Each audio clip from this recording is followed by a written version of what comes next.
Eu só queria completar algo sobre a luta contra a carne.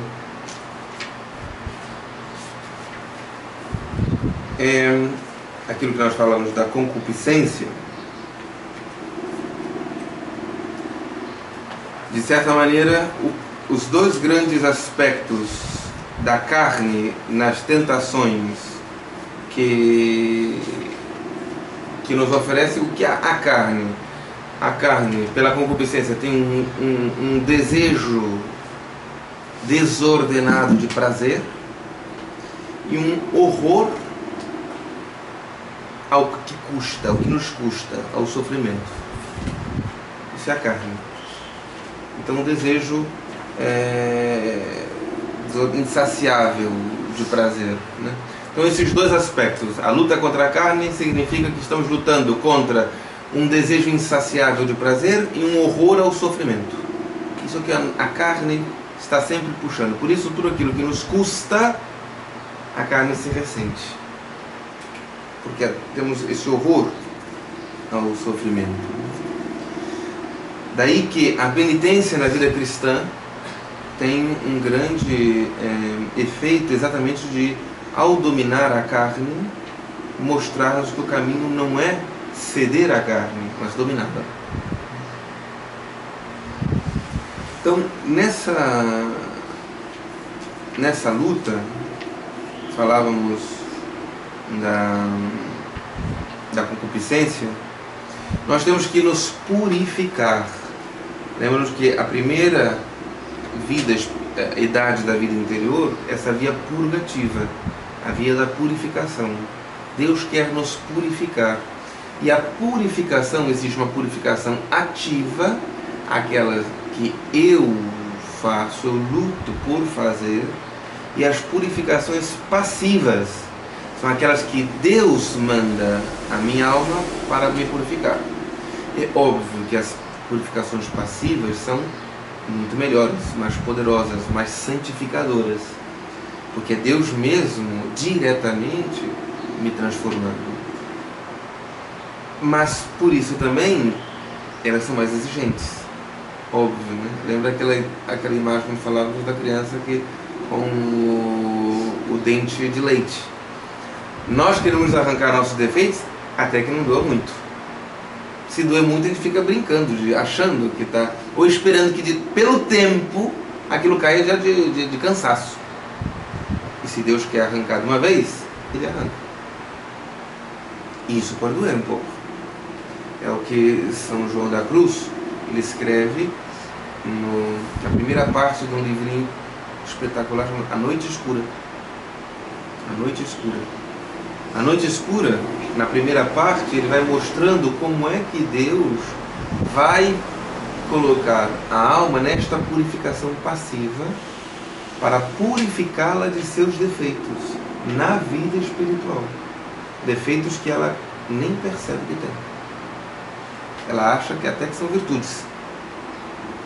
Então, só Deus é capaz de enchê-la de uma luz tão grande para ela entender o que está errado, mas ao mesmo tempo dar uma força para suportar o fogo da purificação. O fogo da purificação. E a purificação, o fogo é a melhor imagem da purificação mesmo, porque vai queimando. Tudo que é palha da vida espiritual vai ser queimado. Tudo que é madeira vai ser queimado. Deus só vai querer, quando coloca a alma neste fogo da purificação passiva do espírito, é porque Ele só vai querer metais nobres e purificados de impurezas. Então custa um pouco. Se eu gostava tanto daquela madeirinha, gostava tanto daquela telhadinho de palha, tudo vai pegar fogo.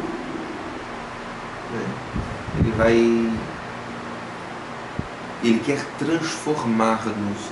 A vida espiritual é um caminho de transformação. Ele tem que pegar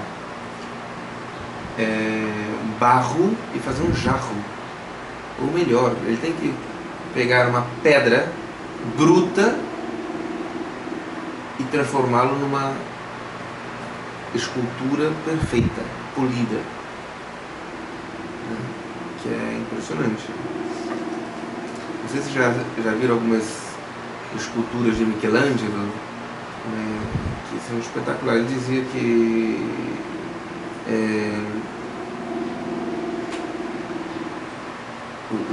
ele tem um Moisés famoso, né? Agora fiquei na dúvida se é Rafael ou Michelangelo, enorme assim, de mármore. Aquilo ele pegou um bloco inteiro de mármore e começou saiu a Pietà,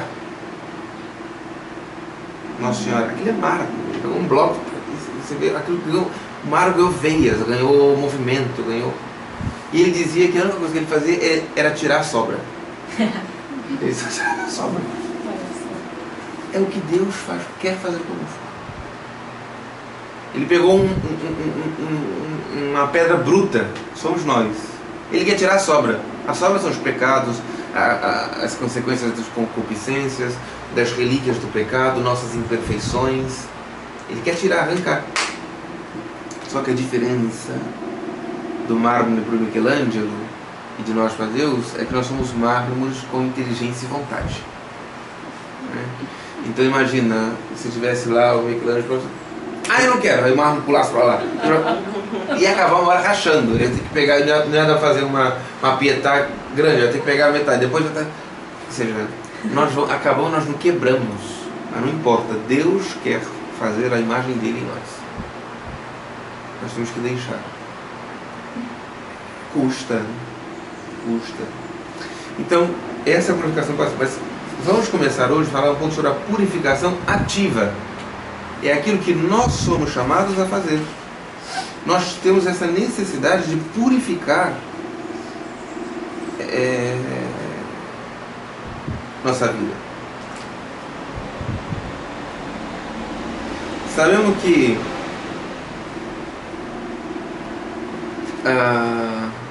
a concupiscência deixou em nós. O que é concupiscência? Essa marca da desordem do pecado que está em todos nós.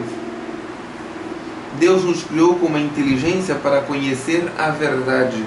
O que o pecado fez? Nos deixou na ignorância. A vontade foi feita para conhecer o bem, querer o bem. Ela está tocada pela malícia. O apetite concupiscível, que é essa atração pelo que é bom, um bem sensível e fácil, uma repulsa do que é mal, ali entrou o que nós chamamos de concupiscência. É o desejo desordenado de todos os prazeres.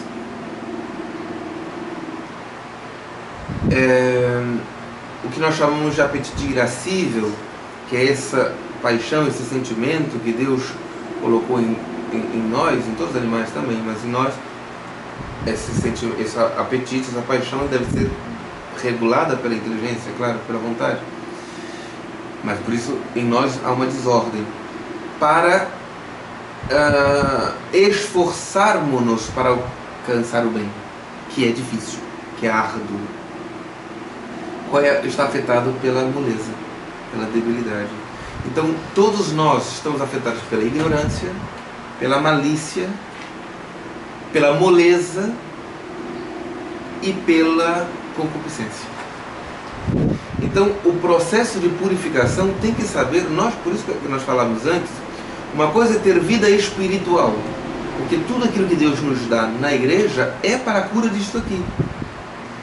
Mas uma coisa é ter vida espiritual, outra coisa é conhecer a vida espiritual. Eu tenho que saber, é como se fosse uma pessoa que tivesse vários remédios em casa. Ela sempre me toma isso, toma aquilo, mas ela não sabe por quê. Não sabe que aquilo é para dor de cabeça, que aquilo é para dor de barriga, que aquilo é para sei lá o quê. Eu não sei. Sabe como é que os antigos sabiam? Essa planta é para isso, o chá é para isso. Eles sabiam, eles conheciam a doença e conheciam o remédio. Na vida espiritual nós temos que conhecer a doença que está em nós, a doença espiritual. Isso nos afeta a todos. Então a purificação ativa tem que ir nesses pontos. Por quê? Se nós já temos isto por natureza caída, que nós nascemos sob pecado, todo pecado pessoal, todo pecado que nós cometemos vai aumentando isso aqui, essas feridas, vai aumentando. E aquilo que nós falamos das relíquias do pecado, dos resquícios que o pecado deixa na alma, as vulnera peccati, as feridas, as cicatrizes, normalmente ela vai afetar exatamente esses pontos, às vezes um mais que outros. E então a alma vai ficando cada vez mais frágil diante do pecado. Na luta contra o pecado, nós temos que lutar contra o pecado, mas também contra as concupiscências. Isso aqui é importante. Às vezes as pessoas perguntam por quê?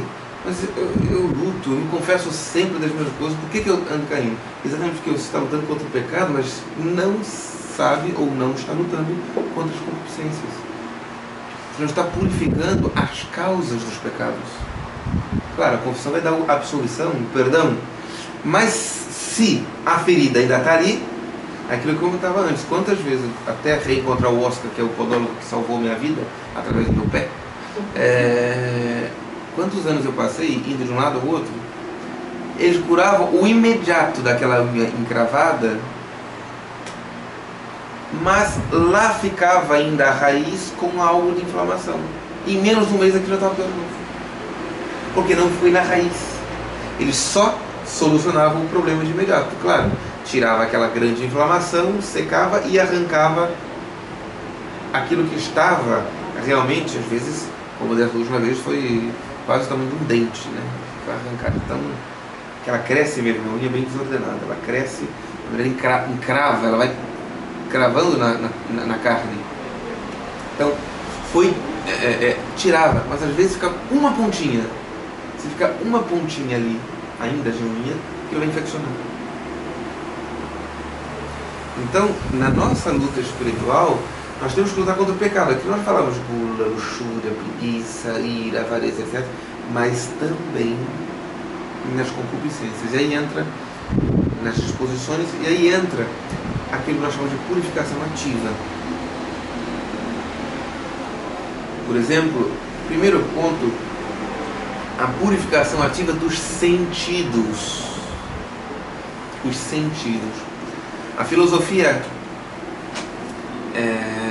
clássica nos apresenta que nós temos 5 sentidos externos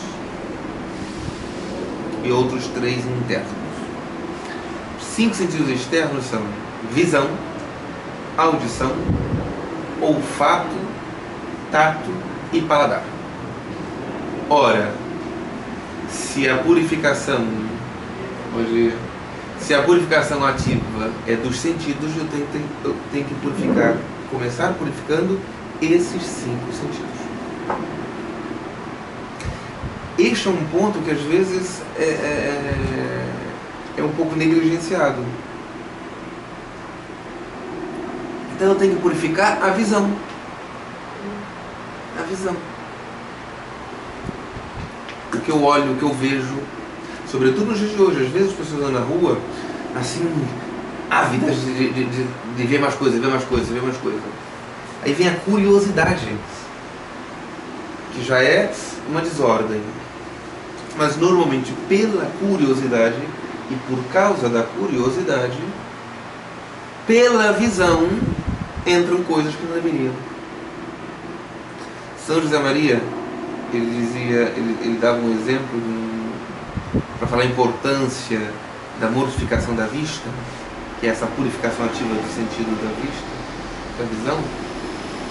Ele dizia assim, contava uma história, real ou fictícia, não sei, que numa guerra havia um castelo que era impugnável, inexpugnável, seja, ninguém conseguia entrar ali, era uma coisa assim, nenhum inimigo conseguia entrar. Mas havia na muralha do castelo um buraquinho que quase que só passa um morcego, mas passava uma criança. Então os inimigos conseguiram, tanto do lado de fora, armar para que aquela criança entrasse por aquele buraquinho e abrisse o portão do castelo de noite por dentro. E por dentro aberto, os inimigos entraram e venceram. Derrotaram, destruíram aquele castelo e dominaram. Ele dizia: essa portinhola, essa portinha da nossa vida são os nossos olhos. Pelos olhos o inimigo às vezes lança coisas. Uma vez entrada pela visão, depois ele por dentro abre o coração. Abre o coração. Então,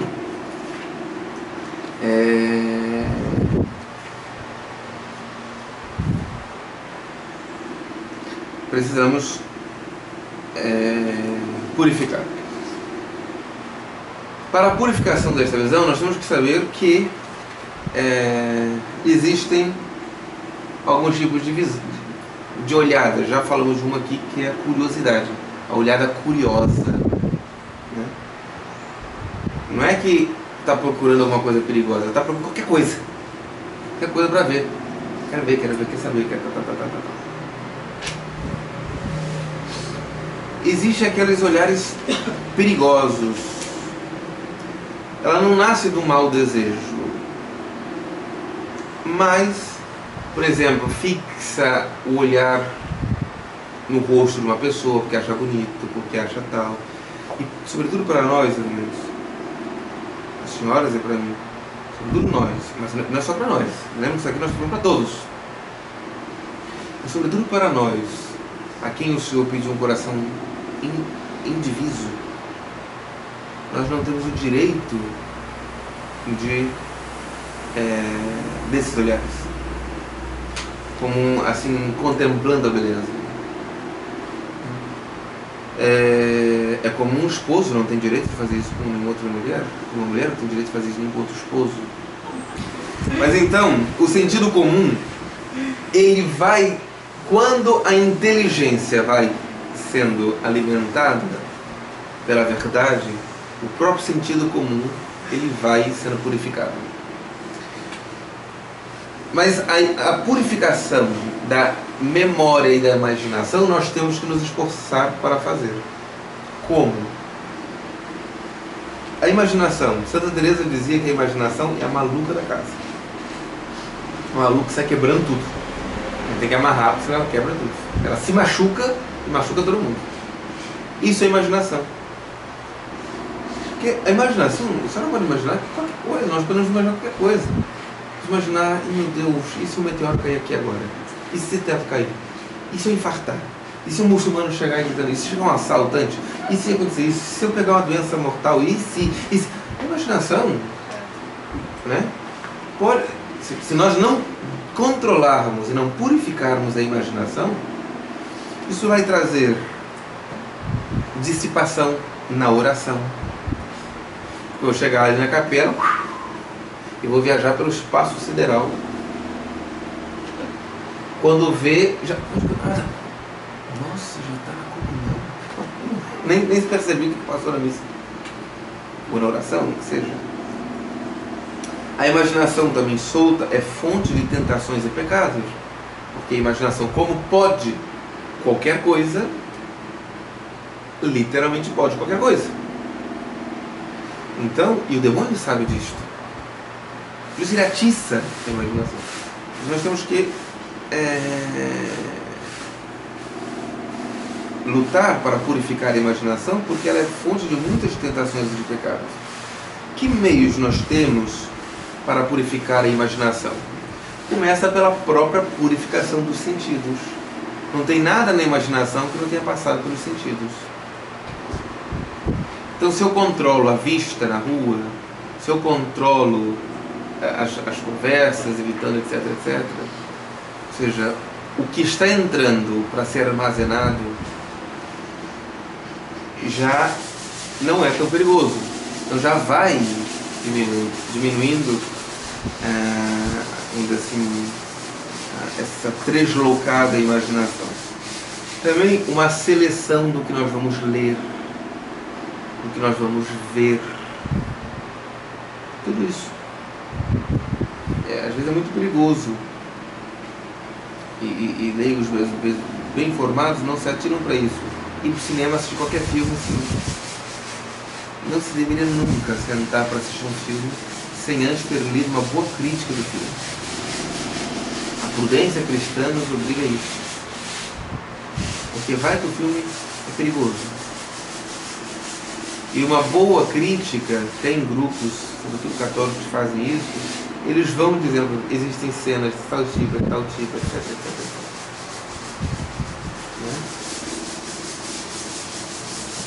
E alguns que são filmes às vezes bons, mas às vezes tem cenas que não nada convenientes. Então ter a coragem, por exemplo, de ter um controle remoto na mão e passar aquela cena. Não vou assistir. Para que eu tenho que ver na vez que aquele beijo romântico, meloso? Não. Mas isso, sobretudo a nós que nos dá uma entrega a Deus, isso pode nos afetar. Pela imaginação. Então, faça. Eu falo para as senhoras aqui, mas eu não posso falar isso nem no seminário, vocês ficam escandalizados. No meu seminário, na Espanha, o jornal, antes de ir para a sala, ia para a sala do reitor. Primeiro ele via e muitas vezes não havia até cortado. Sem fotos, sem... Era muito engraçado, quando eu chegava na época do carnaval, o jornal via quando eu via as notícias do Brasil, né? Os caras do Brasil estavam todos reportados daquelas coisas. A televisão era muito legal. Era um armário baú, trancado a chave na reitoria. Quando íamos assistir jornal, nós não assistimos nunca o jornal ao vivo. Sempre uns minutos depois de ter começado ou já terminado. Porque ele era gravado. Chegava no intervalo, passava o intervalo. Para não assistir. Ou seja, qualquer... Você fala isso hoje, até no seminário de Nicolás, que absurdo, coisa exagerada, coisa ultrapassada. Que coisa... Mas uma preocupação.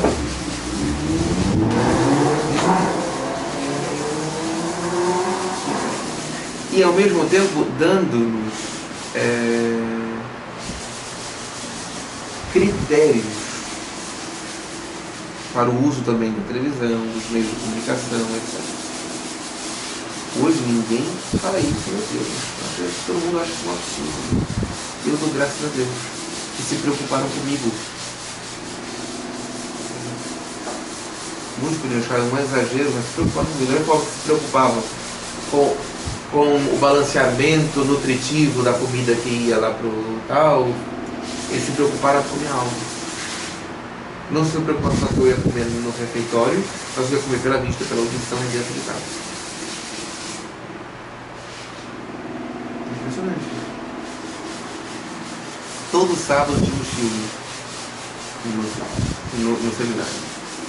E o filme era escolhido e primeiro assistido pelo diretor espiritual da casa, no seminário.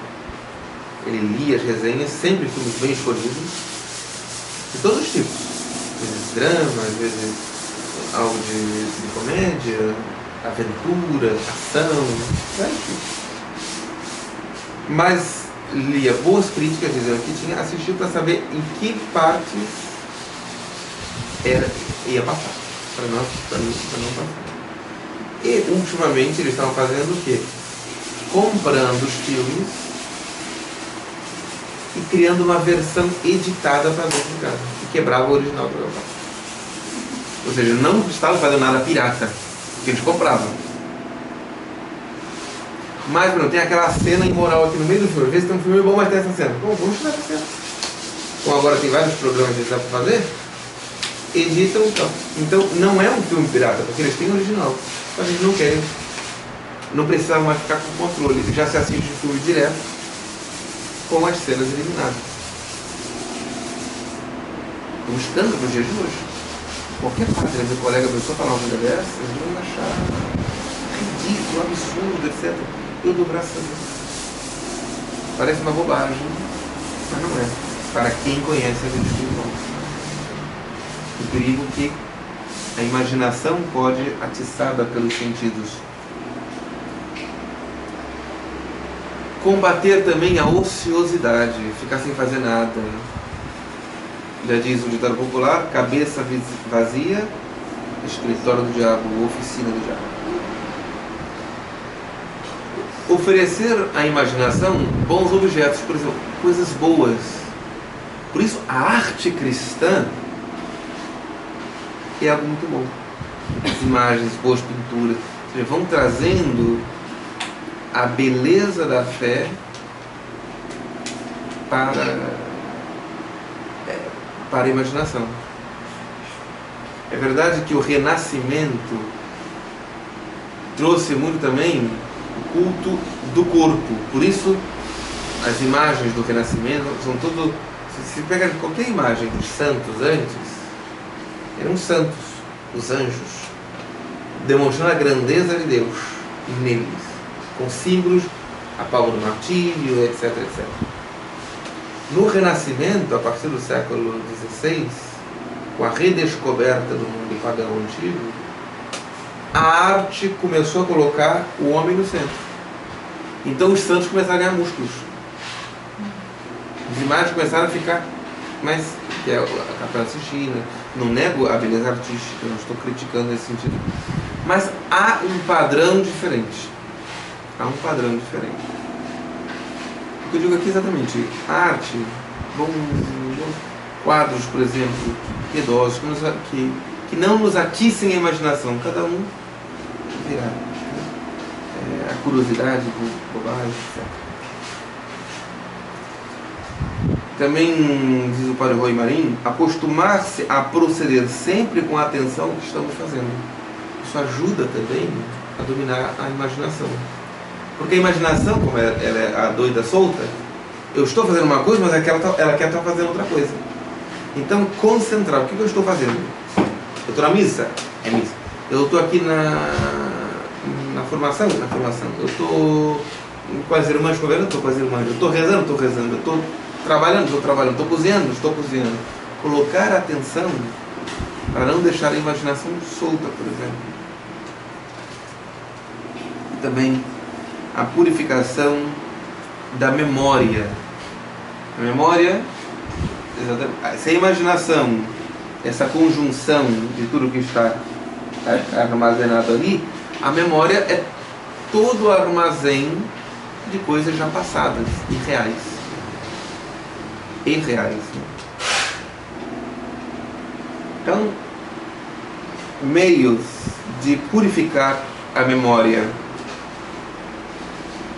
Em primeiro lugar, eliminar por completo, colocar como objetivo principal a eliminação das lembranças pecaminosas. Lembrança de pecados. A memória, exatamente, é atiça para novos pecados. Por exemplo, é muito mais difícil uma pessoa roubar pela primeira vez do que pela segunda e pela terceira. Porque a segunda e a terceira ela já tem a memória de como foi, do que aconteceu, de como se faz, de que não aconteceu nada, ninguém descobriu, ninguém fez. Ou seja, então a memória, relembrando daquele pecado que foi a primeira vez de roubar, se ela não purificar aquilo, ela fica cada vez mais predisposta a fazer novamente. Combater também as recordações inúteis. A gente não precisa ser pecado, mas é inútil ficar lembrando de coisinhas que podem tirar a paz da alma. Por exemplo, pessoas que ficam remoendo o passado, que passaram difícil na infância, as dificuldades que viveram, passaram fome, passaram frio, humilhações. Ficar relembrando isso é um poço, é uma panela de coisa ruim. Eu estou cozinhando ali aquilo que ficou. As desgraças passadas, as desgraças familiares, as humilhações, os fracassos. entrega tudo às mãos de Deus, já passou. Se aquilo ainda me dói hoje, vamos rezar, vamos pedir a Deus, mas não vamos ficar só remoendo como aquela pessoa que gosta de ficar mexendo no machucado. Não podemos. Isso nos faz mal. Isso nos transforma em pessoas azedas. Normalmente as pessoas azedas são pessoas que sofreram muito na vida, mas não superaram os seus sofrimentos. E normalmente, quase todas, se não todas, as pessoas que são doces no trato, se não são por causa de um temperamento próprio, também sofreram muito na vida. E às vezes ninguém sabe. Mas foi o sofrimento que exatamente amansou. Uma vez um diretor espiritual meu, um diretor disse, faz tempo, né? Aquilo marcou muito, que eu dizia, não, nós temos que pensar que nós somos como carne de segunda, né? Então tem que socar muito para maciar, né? A carne tem que socar para ficar macia. Bendito seja, eu sou um carne de segunda, então o senhor soca para ficar macio. É uma carne macia, porque a carne é dura, hein? Aqui a carne é dura, então soca. Exatamente. O sofrimento pode transformar uma pessoa mais doce, mas também pode ser a mais azeda, amarga, vingativa, malévola. Então, nós estamos aqui purificando também a memória do passado, entregando a Deus. Esquecer também, um meio de purificar a memória, esquecer por completo as injúrias e os desprezos que recebemos. Esquecer. Ficar relembrando isso. Eu já perdoei. Mas não esquece. É claro, não é simplesmente esquecer como apertar um botão do computador delete. É impossível. Mas esquecer é não buscar relembrar. E se vier à tona, Senhor, eu não quero pensar. Obrigado, Senhor, porque me ajuda. Rezo por tal pessoa. Esquece. Vai lutando para que aquilo não tome.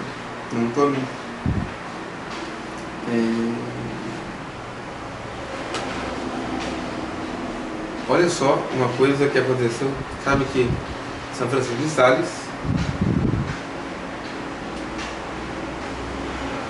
o doutor melífluo, né? Doutor da mansidão, e junto com ele estava Santa Joana Chantal, que fundou o ramo feminino, a Ordem da Visitação. Santa Joana Chantal fez algo que até São Francisco de Sales ficou boquiaberto.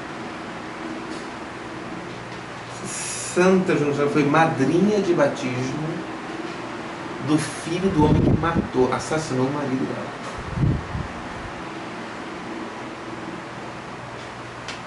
Você pode pensar nisso?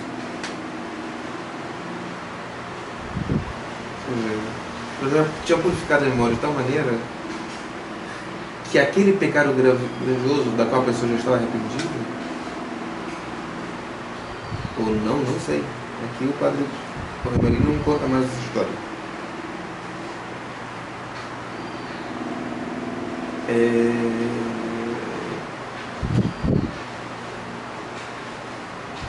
Aquilo já não era mais presente para ela.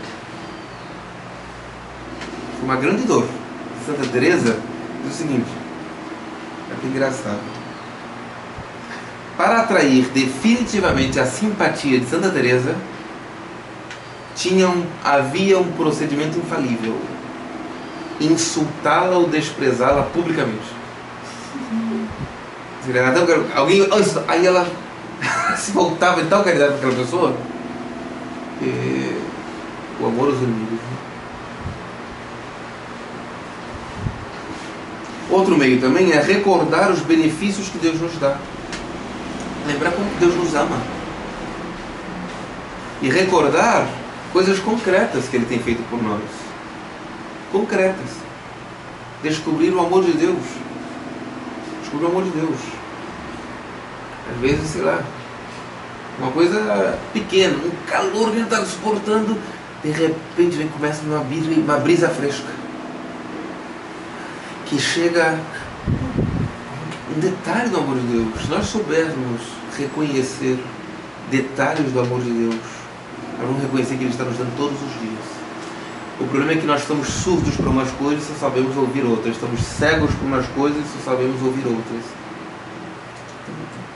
Não é fácil, é claro, nós temos que pedir a ajuda de Deus para isso. Bom, acho que por hoje nós ficamos então com a purificação ativa dos sentidos externos e internos. E da próxima vez falamos sobre a purificação da inteligência e da vontade. A senhora gostaria de perguntar, comentar alguma coisa? Sei que as senhoras leram tudo aqui do Gargulho Laranja. Assim, uma pessoa que eu creio que lutou muito contra o pecado da carne foi São Francisco, né? Porque morreu numa situação que eu sei. Mas mesmo assim, ele lutou muito, ele teve isso. Até o fim, nós vamos lutar contra o pecado da carne, mesmo pessoas que são disciplinadas, mesmo que as pessoas que sabem, vai ter até o fim. O pecado da carne, da sensualidade, não necessariamente. Na verdade, os santos, como São Francisco, a luta já final ele não era mais contra a carne, da sensualidade, se ele pecava ou não. Ele estava muito mais à frente. Era as lutas. Porque para avançar na vida espiritual, para entrar na vida iluminativa, a carne já tem que estar vencida. Para entrar na segunda etapa. Então, para entrar na vida iluminativa, a alma já domina seus instintos, a concupiscência da carne e a soberba da vida. Ou seja, para entrar na via iluminativa, a alma já vive estavelmente na castidade e na caridade. Em outras palavras, na paciência a toda a prova. Então, na via iluminativa, não é que ela não tenha tentações contra a caridade, contra a paciência, contra a castidade, mas ela já não está predisposta a cair. As tentações virão até para o crescimento espiritual dela, para vencer tentações e crescer mais. Porque quando a tentação é vencida, a alma cresce no amor de Deus. Então, para avançarmos, nós temos que, e dependendo do temperamento, aí entra a questão de temperamento. O que vai dificultar alguém a entrar na via iluminativa vai ser a carne, no sentido da sensualidade carnal, ou a impaciência. E uma coisa acaba puxando a outra. Por isso que na luta, por exemplo, se alguém tem uma tendência maior à sensualidade, ajude aquela. Nós temos que ajudar, nós temos que lutar, se somos assim, a viver a paciência. Tirar o foco central da castidade, porque aquilo pode ser fonte de tentações na imaginação. Eu tenho que ser casto, eu tenho que ser puro, e a imaginação começa já a focar e ficar desfocada. Tenta focar e se desfoca. Então, se a luta pela paciência, sabendo que ela tem que fugir das ocasiões de pecado contra a castidade, a paciência vai fortalecê-la na castidade. Se uma pessoa é muito soberba, explosiva, etc, etc, se não é uma questão meramente temperamental, mas quando se explode demais, alguma desordem na sensualidade tem. Então tem que ajudar, isso eu percebo isso em mim, eu tenho que ajudar a ter uma ordem na sensualidade. Que pode vir da preguiça, que pode vir da gula, pode vir da luxúria, pode vir do fogo. Então, nesse sentido, todos seremos tentados até o fim. Por isso que ele fez o sacramento da extrema unção, a unção dos enfermos, e o viático para que até o último momento da vida a graça nos sustentasse na luta contra as tentações. Mas quem avança na vida espiritual, as suas lutas também serão outras. Por isso nós estamos aqui na purificação ativa. Uma pessoa que está purificando ativamente os sentidos, ela já está diminuindo as fontes dos pecados, as causas dos pecados. Porque de onde vêm as tentações? Dos sentidos externos, mas depois vai vir a purificação passiva. Por que os santos também já estão mais purificados e as lutas deles não são os que estão avançados como a nossa? Porque Deus mesmo os purificou. Essa purificação que Deus manda passiva, é em relação à doença, é em relação a pessoas que ficam, né, perseguindo, né? É esse tipo. Também Deus permite essas coisas externas também, exatamente. Para que a alma se purifique cada vez mais.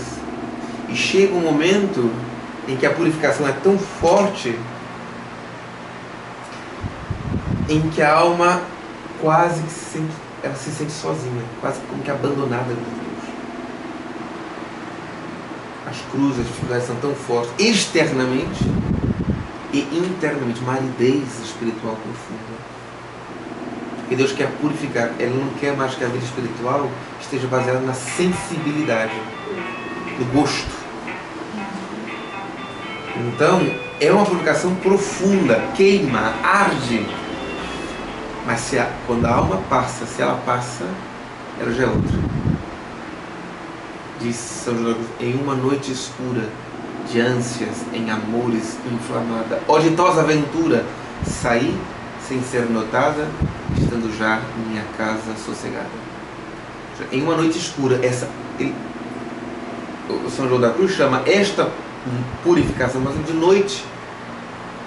Não uma noite como a nossa, que tem todo mundo tem energia elétrica na rua. Lembra a noite? Em Zé de Roça. Aqui falou que acho que o noviciado realmente não tinha nem energia. Bom, dá para vocês imaginar quem passou por esse noviciado, que era noite antigamente. E o que São João da Cruz está dizendo. Em uma noite, só que não é uma noite qualquer não, uma noite escura. Até as velas estão apagadas. Em uma noite escura. Mas nessa noite que eu tenho tudo para ficar com medo, para me sentir sozinho, desesperado, em uma noite de amores em ânsias inflamada, a minha alma estava, apesar da noite, pegando fogo de amor. De ânsias, amor inflamada. Ó ditosa aventura! É uma noite, ou seja, ela não está sentindo, não fervor, ai que maravilha, não, é outro tipo. É o fervor que vem da fidelidade do amor. Que ele sabia muito bem explicar. Eu não sei porque eu não passei. Não tenho esse grau de quiser eu. Peço, Senhor, bate mais nessa carne de segunda. Né?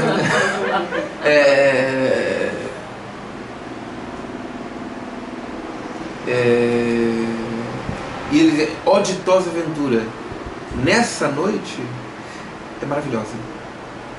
Sair sem ser notada. É uma purificação tão forte, tão poderosa, que a alma não percebe nem quando ela sai. Sair sem ser notada, estando já minha casa sossegada. Não é uma coisa que, não é como um temporal que passou, agora para de chover, eu já estou vendo. Não. É uma noite que vai avançando, avançando, avançando, avançando. Quando você já está de manhã, você nem percebeu. A hora em que o sol nasceu. Estando já minha casa sossegada. E depois os versos continuam, é muito bonito. Tem um que diz... Ninguém tem aqui o poema São João da Cruz, não, né? Onde? Eu acho que podia ter. Desculpe me avançar falando sobre ele, mas...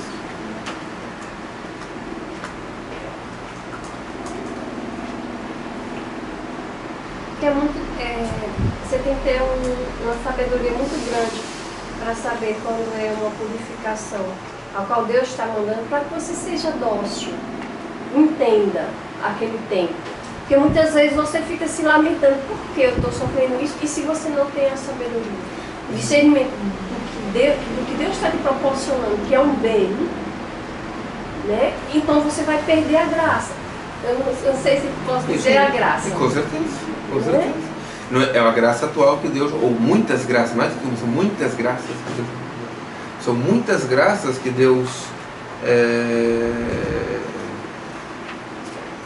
dá noite. Mas agora, se eu entendo que tudo o que acontece comigo vem das mãos de um Deus amoroso, da divina providência, tudo. Por quê? Porque tudo concorre para o bem dos que amam a Deus, não só as coisas boas. Mas isso também já é uma obra da graça em nós, para reconhecer isso, aceitar isso, confiar nisso e rezar para que as coisas melhorem em nossas vidas. Eu não vou saber aproveitar.